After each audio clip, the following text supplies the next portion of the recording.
It is well known that Jamaica's education system is in need of transformation. Too many Jamaican children don't learn to read and write even after 6, 7, 8 years of schooling. Something is wrong with our education system, and there's great need for change. In 2020, the Jamaican government established the Jamaica Education Transformation Commission, chaired by Professor the Honorable Orlando Patterson, OM. He is a noted sociologist and academic, teaches at Harvard University. And the report has finally been made public. Let me quote from page 1 of the report.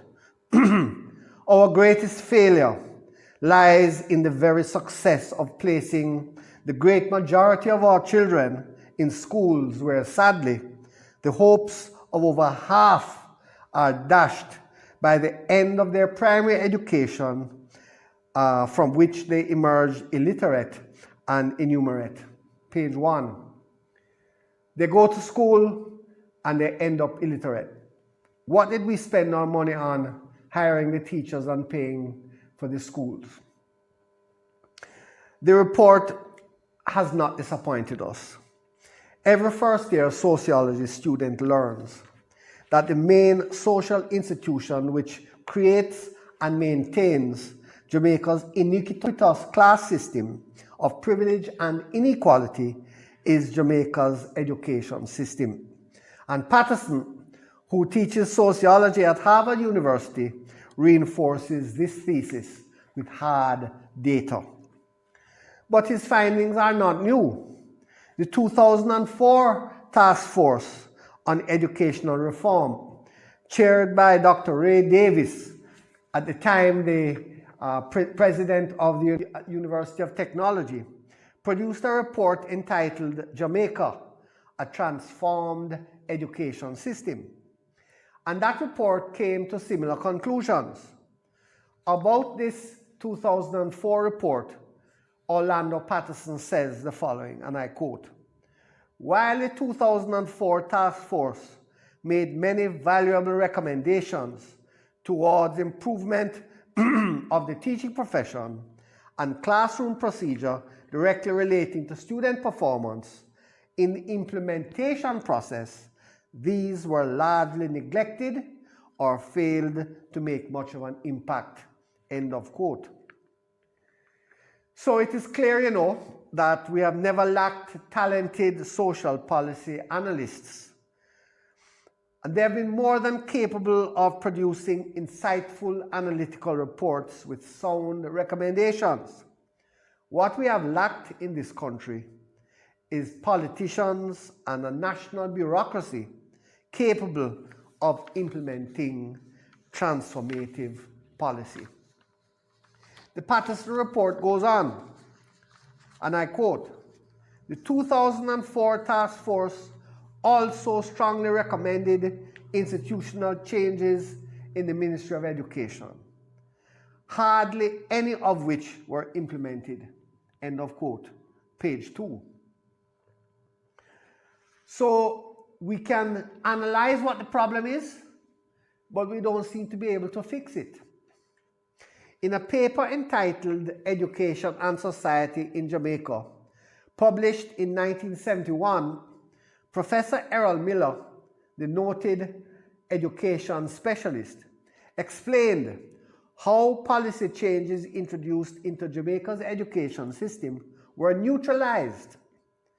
The drive to perpetuate the status quo causes the system to adjust itself to negate any change. In his view, our education system cannot cause social change. It responds to change. Miller suggests that meaningful change in our education system will only take place when social change towards equity and equality has already taken place, and then the education system will change to respond to this prior change in social norms. We know that Jamaica is one of the most economically unequal nations on the planet, measured by the Gini coefficient, and the gap is increasing. If the recommendations of the Patterson Report are meaningfully implemented by the Holness government or by a future PNP administration, should they ever win an election, I will be very surprised. I'll be very surprised if they implement the Patterson recommendations. They didn't implement the Ray Davis recommendations. I don't see how they're going to implement the Patterson recommendations. A telling observation is the fact that the Holness administration is moving to implement at great cost a compulsory sixth form pathways program, which is not one of the recommendations of the Jamaica Education Transformation Commission. Prudence should have demanded that the government at least wait for the publication of the Patterson Report before announcing any new initiatives. The churches and trusts who own and operate more than half the educational institutions in Jamaica, albeit with some government funding, have rejected the sixth form pathways program. The fact that the program is not recommended by the Jamaica Education Transformation Commission will support their case for its overall rejection. In my view, the churches and trusts which operate the best schools in Jamaica, they have the best chance of being the source of genuine transformation of Jamaica's education system. Their ethos is student-centered and values-focused, and they seek not just to transform education, but Jamaican society itself. So the change has already taken place in the church, and that is why the church can then change the schools that they operate. In response to this report, the Patterson Report, they should become more strident in demanding meaningful change in the system. One of the main obstacles to the implementation of any transformational policies in Jamaican education has been the Teachers Union, the Jamaica Teachers Association, JTA. If their members were effective at their jobs, our student performance would not be as low as it has been over the many decades. As a powerful union, they have resisted and blocked many of the recommended changes. Indeed, many JTA activists have risen to high places in the Ministry of Education and act as a fifth column. Interestingly, and I don't think I am reading too much into this, the JTA was not invited to sit on the Patterson Committee, the Jamaica Education Transformation Commission. The committee report does not suggest that the JTA is part of the solution to the problems in education. Obviously, they are part of the problem. I wish the government well in bringing the JTA on board, but they may not succeed. They may still continue to block transformation. Professor Miller has argued over many decades that Jamaica's education system has marginalized Jamaican black men. See, for example, his 1986 monograph entitled The Marginalization of the Black Male. Needed in the cane fields and coffee pieces of Jamaican plantations, any policy to educate black men would be resisted by powerful interests. There are 15 girls-only high schools in Jamaica and only 7 for boys only in this plantation society that is Jamaica. Co-educational grammar schools have twice as many girls as boys.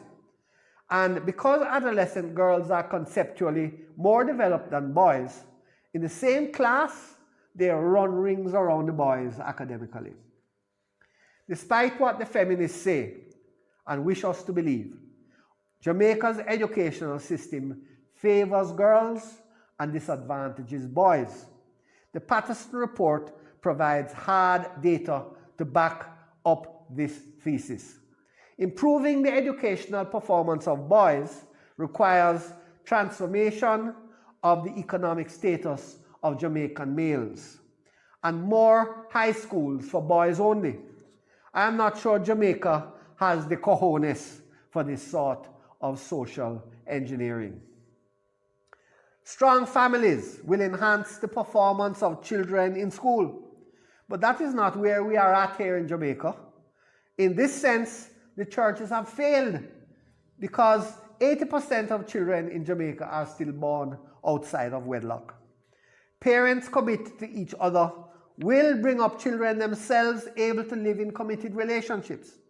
Our highly sexualized society, seeking to separate sexual intercourse from committed relationships, works against good educational outcomes.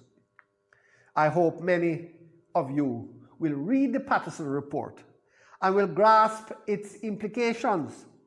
And I hope that many of you will hold the government to account for the implementation of Patterson's report. I hope that my hope will not be in vain.